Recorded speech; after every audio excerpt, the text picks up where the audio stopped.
Welcome to the Office 365 Pulse. It is myself, Tamara, and Tom here this week.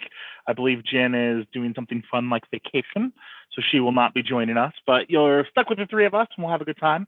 As a reminder, we are going to be going over the roadmap updates for M365 and what we find interesting in them. There's three categories. Hopefully, you guys know the shindig at this point. So we can go ahead and get into it, and we'll start with Tamara. Why don't you go ahead and start us out and what? Sure.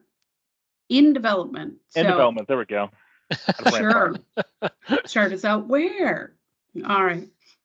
So there's a new option during event creation in Outlook that will allow the organizer to request invitees to attend the event in person. This feature will be available in the new Outlook for Windows and the web. Now, this is coming out March 2024, but I always thought in the details, if you just wrote, please attend in person and didn't include a Teams link, that would be message enough. Well, apparently I was reading the actual roadmap item on that one this morning, Mm-hmm. and it's a little toggle switch. It says request in-house. And what that does is it gives you some additional RSVP options. Oh. And one of them is like, yes, we'll attend in person. No, we'll attend remote. No, will not attend, all those good things. So it still gives you the ability. It's like if somebody did one of those for me and said, yeah, this is going to be in person. I'm like, that's adorable. I'm 1,700 miles away. It's not going to happen. But it gives me the chance to say, yes, I'll attend, but not in person. So it's not quite the thing of, hey, don't give them a link and they should just know that. There is a little bit more involved there. They didn't go into great detail here, though. Cool. The other thing that gets me really excited, because my name and one of the domains that I use is really long, is Microsoft Teams quicker sign-in without entering the domain name. So users can skip typing the full user principal name and sign in faster on shared and managed devices by using app configuration policies to autofill the domain name. And this is right around the corner in March. What do you have, Tom? Well, one which is kind of interesting because I really never liked it before, the way they had done it, but that is OneNote, preview of new sticky notes app on Windows available from OneNote's app. Microsoft is expanding its note-taking solution, OneNote, to include users who need a simple and quick way to jot down ideas and remember important information while staying focused on the task at hand. New Sticky Notes is a new experience built on the foundation of OneNote that offers the same experience as existing sticky notes while making it easier to capture screenshots, automatically add the source information to the notes, and more. Existing Microsoft Sticky Note users on Windows will eventually be transitioned to the new Sticky Notes app. I never really did like how Sticky Notes interacted with OneNote. It just was seemingly terribly confusing to me for some reason. Mm-hmm.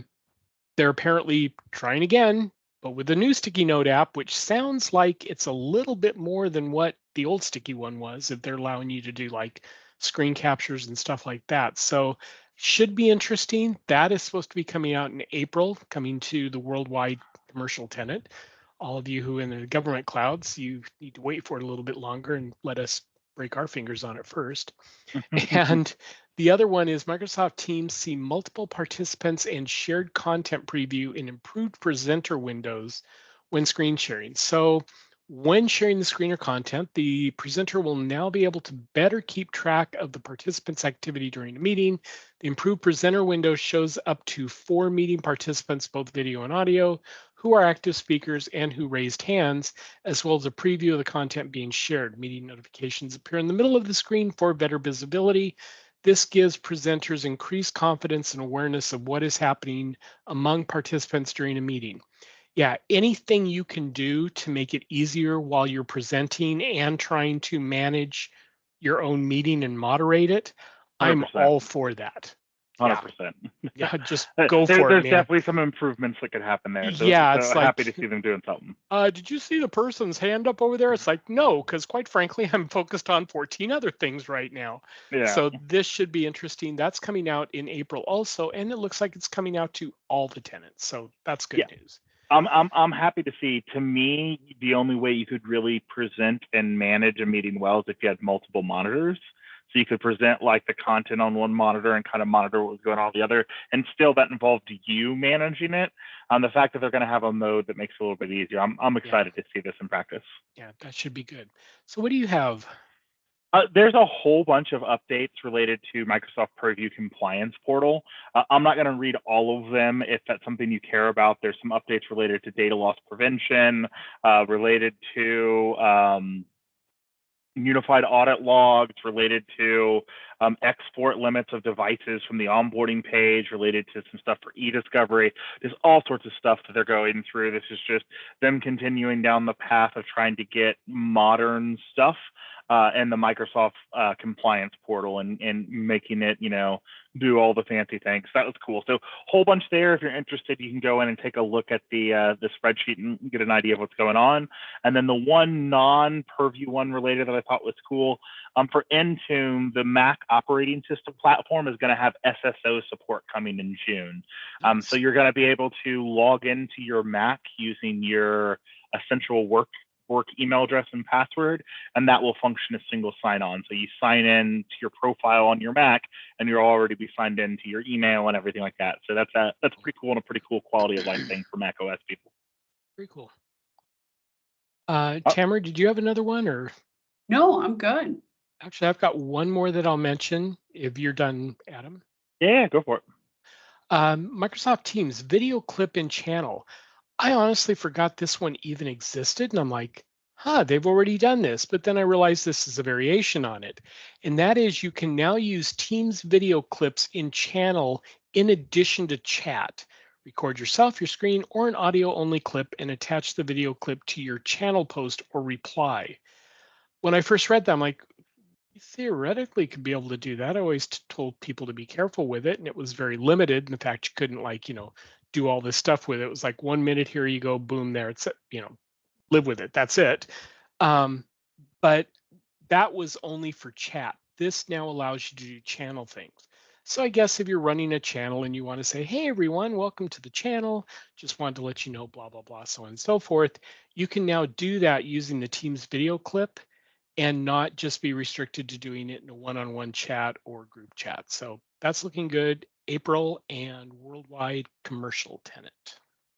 All right, cool. Well, we can go ahead and move to rolling out. We'll let Tamara get started here. And interesting enough, we have no launch today. So we'll have rolling out, and then we'll have one canceled at the end. But Tamara, you want to go ahead and start us out on rolling out?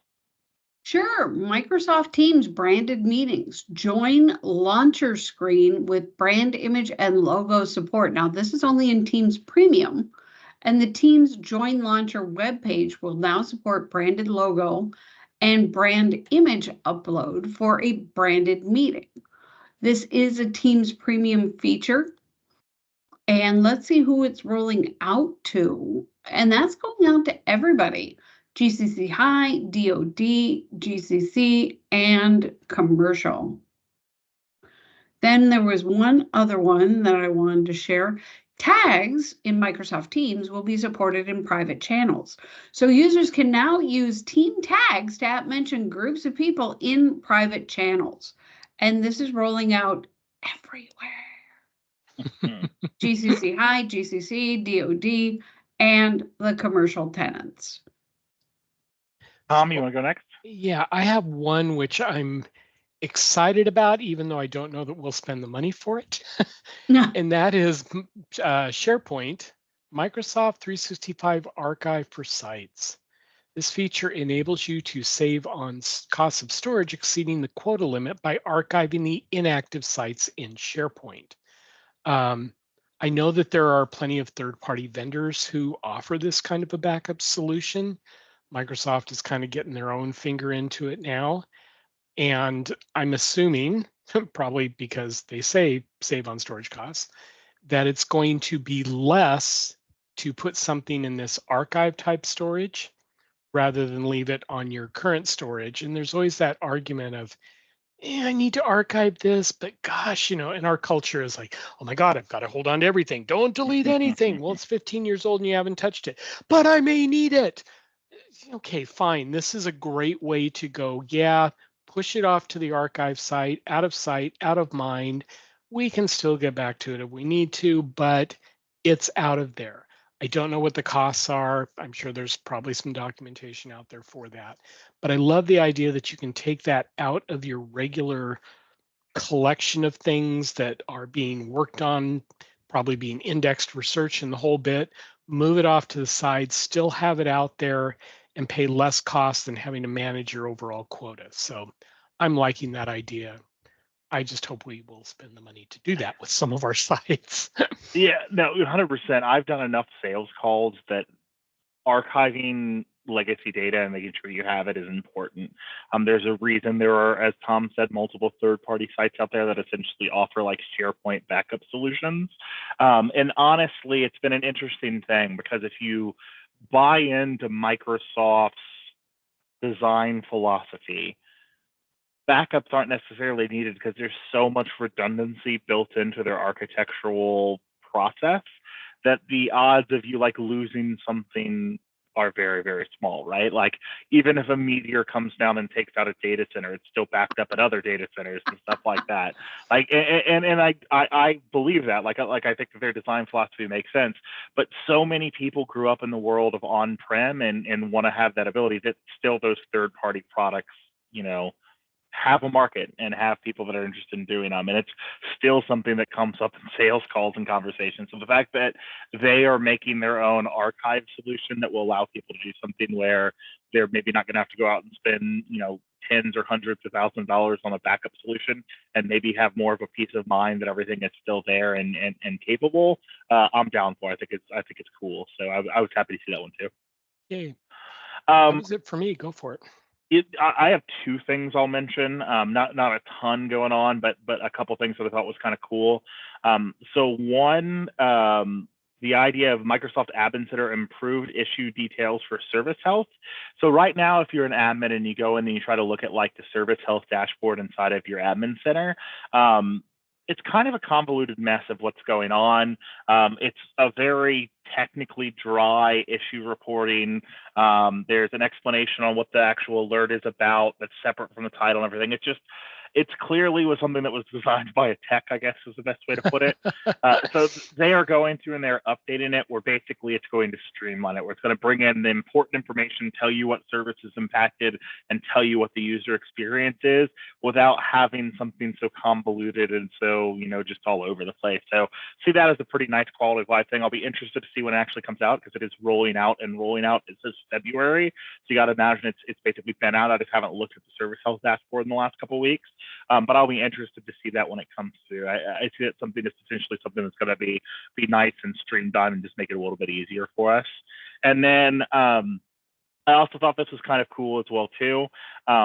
They have what they call the content camera for Microsoft Teams on the new Teams desktop client. So this feature will be available on the new Teams on Windows and Mac, making whiteboards, printed documents, books, and other physical objects the focus of your Teams meeting with minimal setup. So you can help make attendees who aren't in the room feel more included and engaged. So think about like, you're having an in-person meeting and you have something that like, for instance, whenever we used to do feedback sessions when we interviewed people at Rackspace when we had an office, it typically would be someone writing on a whiteboard when going through. And if someone was ever remote, you'd kind of place the laptop camera facing that direction. It'd be way harder to get an understanding of what was going on with it. If you weren't ever in the room, it was kind of hard to be engaged.